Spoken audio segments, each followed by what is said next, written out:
Hi everyone, my name is Betty Salvador Devad. So today I will be discussing CA200 or Institutional Correction Subject, Module 2, month of April 2022. So let's first define history, philosophy, and objectives. So history is the study of change over time and it covers all aspects of human society. Philosophy. This is a term philosophy means a love of wisdom. It is an activity people undertake when they seek to understand fundamental truths about themselves, the world in which they live, and their relationships to the world and to each other. So, those people who did this activity are called philosophers. Next is objectives. Objectives is something you plan to achieve. So, our lesson for today is about the history, philosophy, and objectives of imprisonment and the development of prisons. Sing Sing Prison, Auburn System, Pennsylvania System, 5 Deployment of Prisoners, Forma of Format of Punishment, Age of Enlightenment, Personalities behind correctional institutions like Cesar Marquez of Beccaria, Bonicia, Cesar Lombroso, William the Conqueror, Enrico Ferrer, and Clifford Shaw. So, history of imprisonment. The original purpose of confining a person with a prison was not to punish them, but was a means of keeping the perpetrator of a crime detained until the actual punishment could be carried out. In London is known as the birthplace of modern imprisonment. So Jeremy Bentham, he is a philosopher who was against the death penalty and thus created a concept of a prison that would be used to hold prisoners as a form of punishment. Bentham drew up plans for a facility in which prisoners would remain for extended periods of time. In 18th century, prisoners were being built for the sole purpose of housing inmates. They were intended to deter people from committing crimes. People who were found guilty of various crimes would be sent to these penitentiaries and stripped of their personal freedoms. Inmates were often forced to do hard labor while they were incarcerated and to live in very harsh conditions. So those perpetrator or the inmates before have the harsh conditions inside the prison. So theories held that policies should be introduced to help reform prisoners before they were set free, like the mental examinations, educational programs, and electroshock therapy. So, an opposing viewpoint of the rehabilitative effects of imprisonment claims that being incarcerated will actually cause people to become even more involved with a life of crime because they become so enveloped in a criminal society while living with other criminals. Regardless of this, conflicting opinions on rehabilitation of criminals, imprisonment continues to be one of the most common forms of punishment around the world. So, prison. This is an institution for the confinement of persons who have been remanded in custody by a judicial authority or who have been deprived of their liberty following conviction for a crime. So, in 18th century, awaiting the imposition of their sentences, usually death or transportation overseas. That's the thing that happened in um, prisoners before. They will be sentenced usually that or transportation overseas. A sentence of imprisonment was rarely imposed and then only for minor crimes. So in early 21st century, a majority of countries had abolished the death penalty or in law or in practice, and imprisonment was consequently the most severe form of punishment the courts could impose. So I put some examples of jails before in the early 21st century. So the development of prison system. During the 16th century, a number of houses of correction were established in jury for the rehabilitation of minor offenders and vagrants. They emphasized strict discipline and hard labor. Over time, they came to be accepted as appropriate method of punishing convicted criminals. So the concept of the prison as a penitentiary was advocated in this period by the English jurist and philosopher Jeremy Bentham, among others. That appalling conditions and official corruption in many local prisons of late 18th century England and Wales were exposed by the English prison reformer John Howard.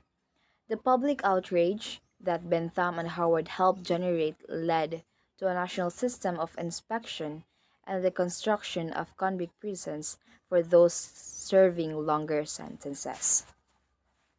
So, solitary confinement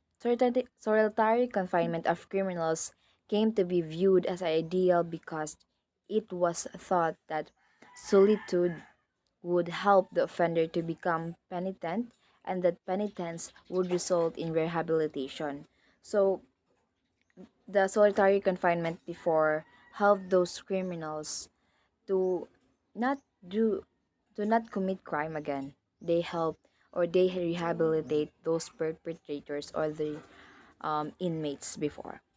Each prisoner remained in his cell or its adjoining yard, worked along at trades such as weaving, carpentry, or shoemaking, and saw no one except the officers of the institution and an occasional visitor from outside. This method of prison management, known as the separate system or the Pennsylvania system, a competing philosophy of prison management known as the silent system or the urban system, arose at roughly the same time. Both systems, like silent and separate system, held to the basic premise that contact between convicts should be prohibited in order to minimize the bad influence inmates might have on one another. Vigorous competition between supporters of the two systems followed until about 1850, by which time most U.S. states had adopted the silent system or the urban system. So, John Howard and prison reform. Public interest in prison conditions and the treatment of prisoners grew during the later 18th century. One of those who promoted this interest was John Howard. Improving conditions. In 1774, his evidence to a House of Commons committee led to two acts which aimed to improve conditions in goals. He advocated system of state-controlled prisoners. Second is regime of solitary confinement, hard labor, and religious instructions. So prison design. Though the plans set out in the Penitentiary Act were never carried out, Howard's ideas and proposals were taken up by others. The completed prison building was regarded as a model of its kind, like incorporating individual cells, separation of different classes of prisoners. Next is medical care, that's really important, exercise facilities, religious instruction. New prisons. Over the next 40 years, similar initiatives were pursued in many other countries. Local acts of parliament were obtained allowing magistrates to build imposing new prisons in their respective countries. So, the objectives of imprisonment. The purpose of a sentence of imprisonment or similar measures deprivat- deprivative of a person's liberty are primarily to protect society against crime and to reduce recidivism. Prison administration and other competent authorities should offer education. Yes, that's very important. Vocational training and work. So, Sing Sing Prison. Let's discuss about Sing Sing Prison. This is located in Ossining, New York, in use since 1826. It is one of the oldest penal institutions in United States. Most well known in the country, especially notable for its harsh condition in the 19th and 20th century. A maximum security level facility for males. That is Sing Sing Prison. Sing Sing Prison construction was undertaken in 1825 by convicted laborers under the supervision of Elam Linds, a warden of Auburn State Prison. There are 800 cells, and Sing Sing Prison eventually housed more than 1,600 inmates. Notable visitors for the prison was Alexis de Tocqueville, Gustave de Beaumont, to gather information about the American penal system. So this is some of the photos I got in the internet. That is Sing Sing Prison. So there are two visitors. I named them the Alexis and the Gustave. So Alexis is was a French aristocrat, diplomat, political scientist, political philosopher, and historian. He is best known for his works Democracy in America, or the appearing in two volumes 1835 to 1840, and The Old Regime and the Revolution in 1856. Gustave in 1802 to 1866 was a French magistrate, prison reformer, and travel companion to the famed philosopher and political Alexis de Tocqueville. So Ellen Limbs in 1825, born in Litchfield, Connecticut in 1784. Once a hatter, but found himself drawn to military service and joined the federal service in 1812 to become an infantry captain. So he has formerly been the warden of Auburn State Prison. Became the head of the new prison when it opened in 1826, though it was not completely until 1828. He is known as the harsh disciplinarian, believing that prisons should be a place of punishment, designed to break a prisoner's spirit. He believed that Rem- reformatory practices such as education were a waste of time.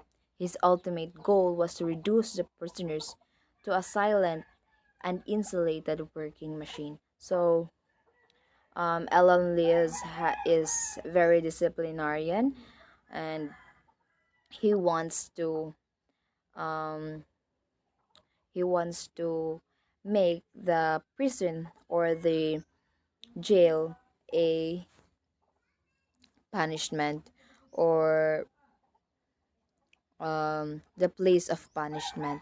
He don't want to give some education for those people who are perpetrator, because this he think that is just a waste of time. So he became a legendary figure of terror for prisoners, ruling with an iron fist and lash of cat o' nine tails. Was seen as a hero of people, a strong man who could keep violent prisoners under control. So cat o' nine tails is commonly shortened to cat, is a type of multi-tailed whip that originated as an implement for severe physical punishment, notably in Royal Navy and British Army. and as a judicial punishment in Britain and some other countries. So I put two photos there. Um, this one here in the left side is the cat o' nine tails and the examples of punishment before. So every facility has a variety of programs to help incarcerated individuals, which can include alcohol and substance abuse treatment, guidance and counseling programs, anger management programs, educational or vocational programs, family development programs, guidance and counseling services, library and law library services, recreational programs, religious services, sex offender treatment programs, temporary release program, trauma programs, transitional service programs, veteran services, volunteer services, and programs. So, Osborne Thomas Muth, a warden of Sing Sing Prison in 1914 to 15 and 1916, Library, PD of Congress, Washington, D.C. Born in September 23, 1859, Auburn, New York, U.S., and he died on October 20, 1926 in Auburn. He is an American penologist whose inauguration of self-help programs for prisoners through mutual welfare leagues functioned as a model for the humanitarian programs of later penologists. He is known as Tom Brown inside the Auburn prison. So Osborne wrote many books on penology and founded a National Society for Dissemination of Penal Information. So that is Osborne and the books that some of the books that he wrote. What is penology? This is called as penal science. This is the division of criminology that concerns itself with the philosophy and practice of society in its efforts to repress criminal activities. As the term signifies from Latin peona, pain, or suffering. Penology has stood in the past and for the most part still stands for the policy of inflicting punishment on the offender as a consequence of his wrongdoing, but it may reasonably be extended to cover other policies, that is penology. Principal aims of penology: to bring light the ethical basis of punishment along with the motives and purposes of society in inflicting it, to make a comparative study of penal laws and procedures through history and between nations, and finally, to evaluate the social consequences of the policies in force at a given time. So, modern penology dates from the publication of Cesar Beccaриa's pamphlet on crimes and punishment in 1764.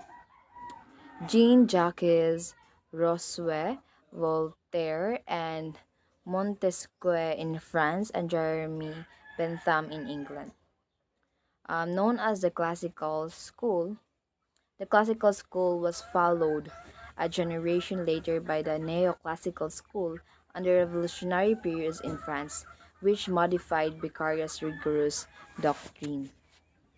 So, criminologists discovered that there were no single formula that accounted for all violations of the penal code, while the policy of the individualization of punishment took on the form of individualization of treatment. So, Lewis Edward Laws, born in September 13, 1883, died in April 23, 1947.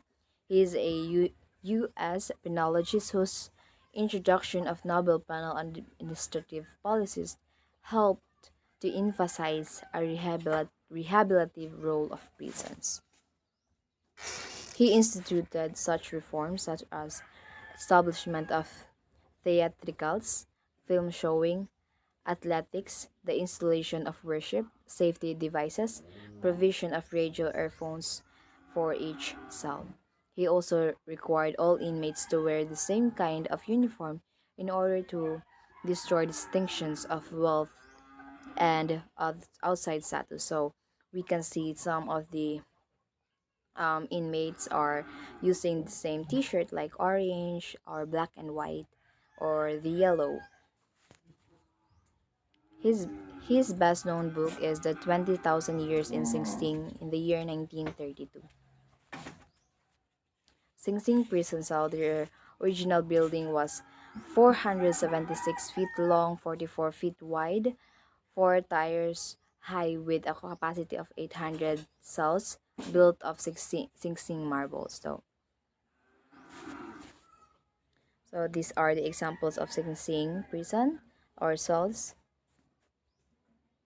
One cell is for accommodated for one person or one prisoner.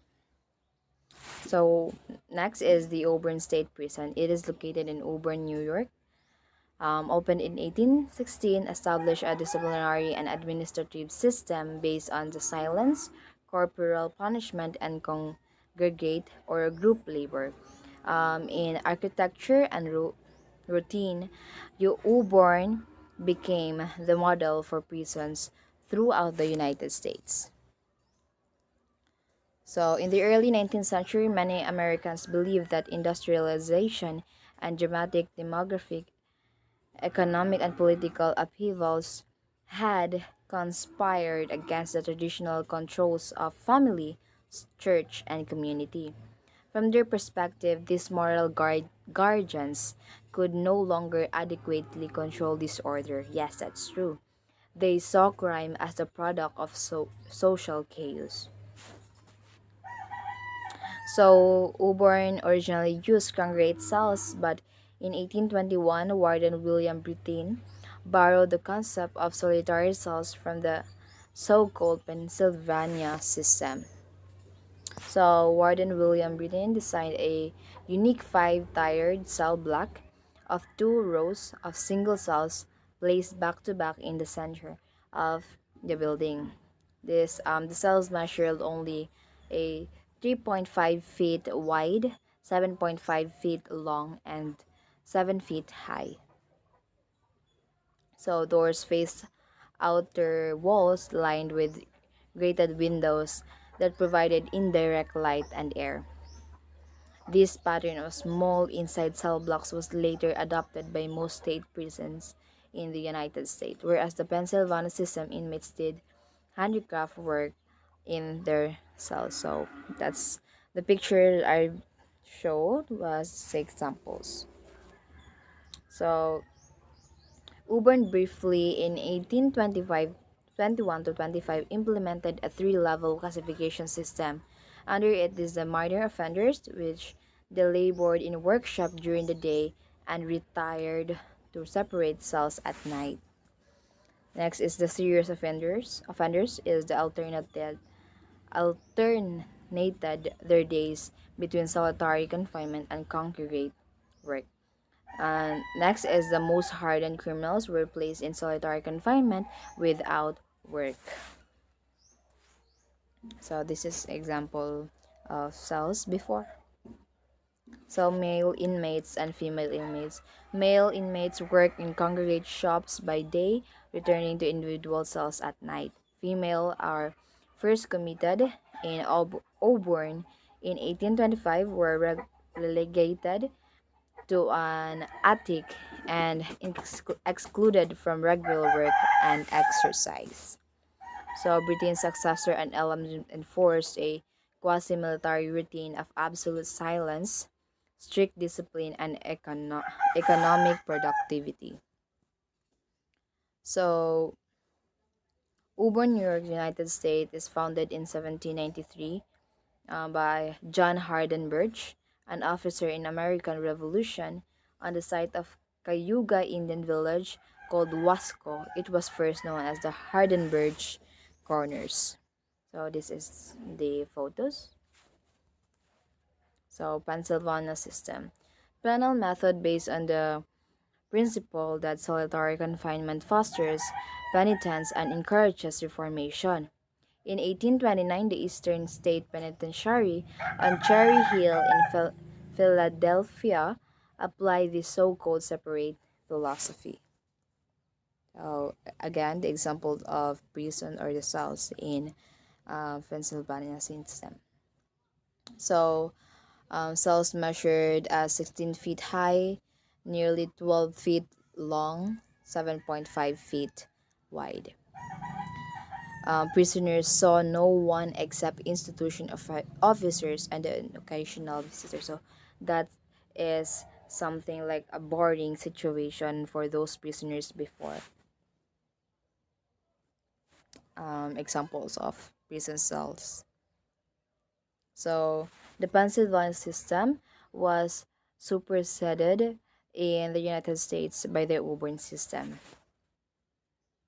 So, Pennsylvania system was early prison system requiring inmates silence, individual cells, inmate labor in those cells. So, outside cells, this is a prison cell attached to a corridor with the back of the cell extending outward toward a peripheral wall. So, the routine of Eastern was solitary confinement, silence, and labor in outside cells. Inside cells in Auburn system is prison cells that do not touch the outside walls of the cell block. Then the cell blocks in Auburn system, multi-tier level living cells usually stack one at top the other, built within the hollow building and not touching exterior walls. So we have different types of criminal punishment: the incapacitation, deterrence, retribution, rehabilitation, and restoration. So incapacitation, this seeks to prevent future crime by physically moving criminals away from society. This punishment can be traced to ancient times like Terence Methy and Hong Lu. They wrote the book as a entitled Punishment, a comparative historical perspective. This is the book.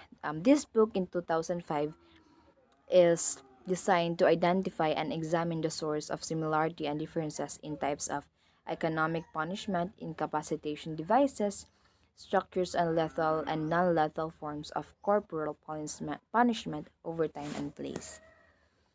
So, many feel the flaw in this approach is that it doesn't address rehabilitation or recidivism, the latter of which tend to remain high in societies that practice incapacitation. So, next is the deterrence. The goal of deterrence is to persuade citizens and possible offenders or reoffenders to conform to the rules of law.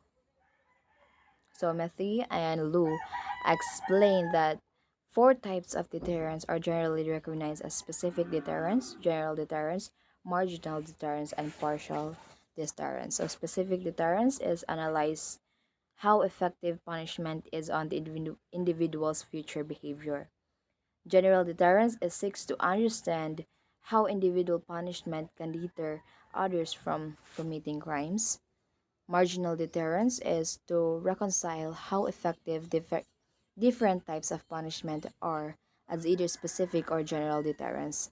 And last, partial deterrence refers to the situation in which the threat of penalty has some deterrent value even when someone engages in illegal behavior.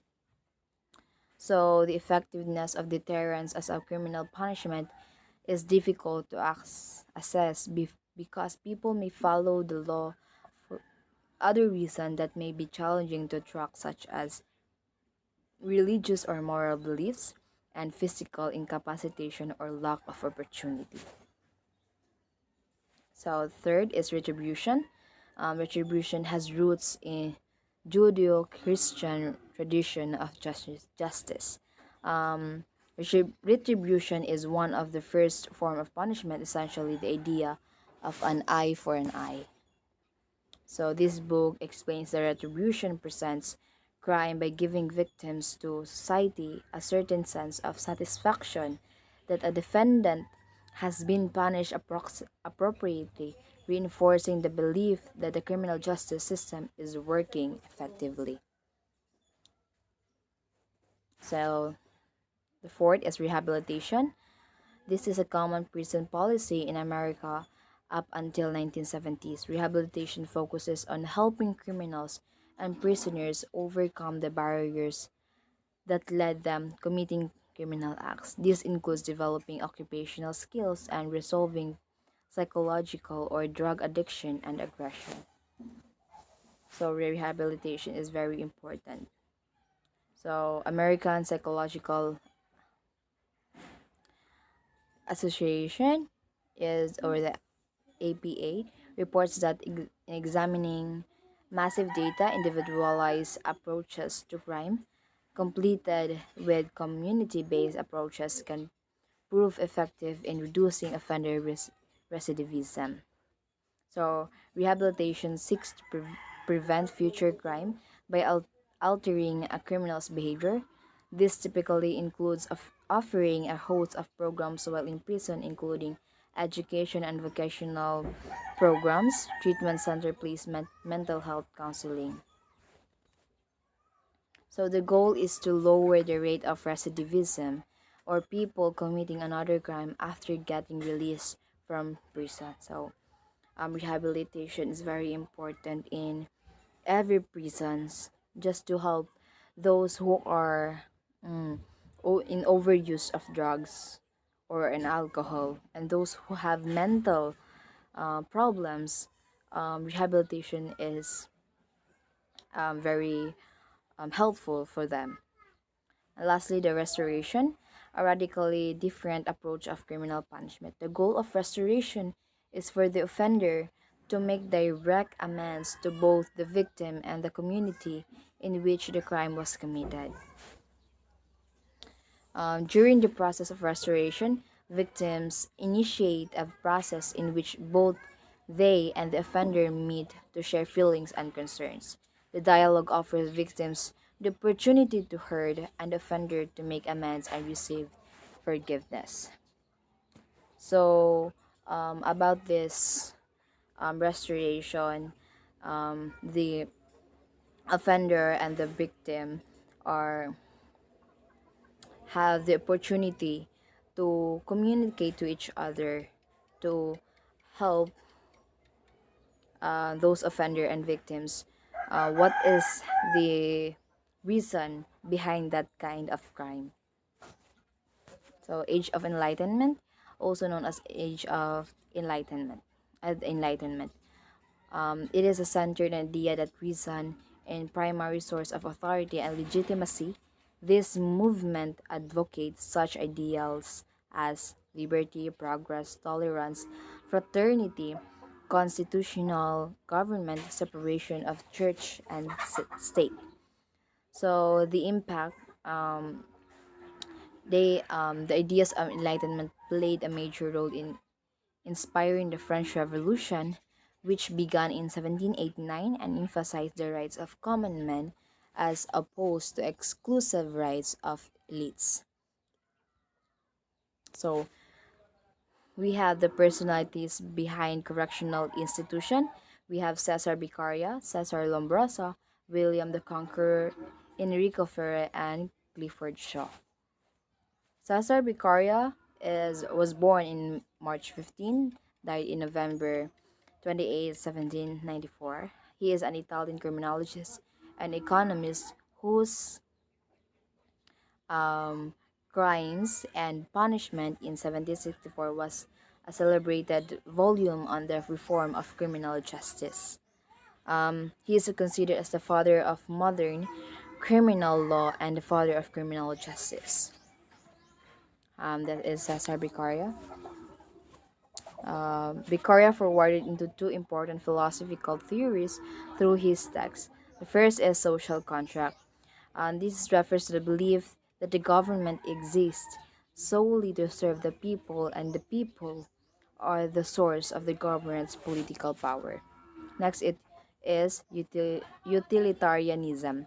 This refers to the belief that the government should only legislate in ways that provide the greatest public good. So Beccaria promoted deterrence as a punishment. So because in order to provide the most deterrent effective, he felt punishment must be certain, be swift, and be approximately severe. Next is Cesar Lombroso, known as the father of modern criminology and the father of scientific criminology.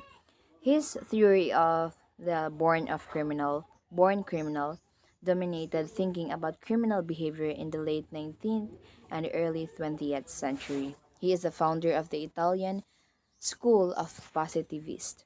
So, essentially, Lombroso believed that criminality was inherited and that criminal could be identified as physical defects that confirm that as being atavistic or savage. A thief, for example, could be identified by his expressive face, manual dexterity, and small wandering eyes. So he thought that um, those who have um, physical defects are confirmed to be a criminal or born to be criminal. That's the photo of Cesar Lombroso.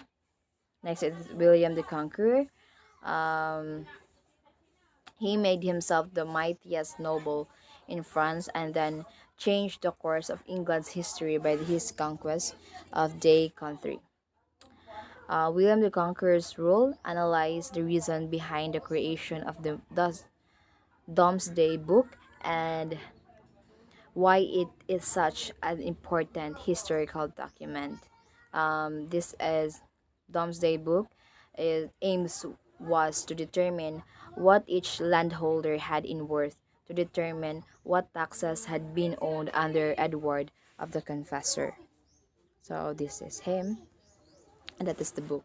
So Enrico Ferre, born in Lombardy in 1856, he focused more on social and economic influences on the criminal and crime rates. Actually, he is a student of Cesar Lombroso. Um, in 1990 and 1904, he spoke out in Congress against the rules of socialist minister in Borghese governments. So that's him. Last is Clifford Shaw, is an American sociologist and criminologist. His work in juvenile delinquency with Henry D. Mackay, conducted in the late 1920s, played a pivotal role in moving the study of such delinquency toward the discipline of sociology and away from psychological and psychiatry. So Shaw and Mackey's work spanned three general areas. First is studying the geographic variation in rates of juvenile delinquency. Second is the study of autobiographical works by delinquents. Third is the development of Chicago Area Project, a delinquency prevention program in Chicago area. Social disorder theory, they focus on the urban areas experiencing rapid changes in their social and economic structure or the zones of transitions. So this is Clifford Shaw and Henry D. Mackay. So that's their book they wrote. And that's all for today. Thank you for watching and listening to my discussion. I hope you learned something about this topic. Thank you so much.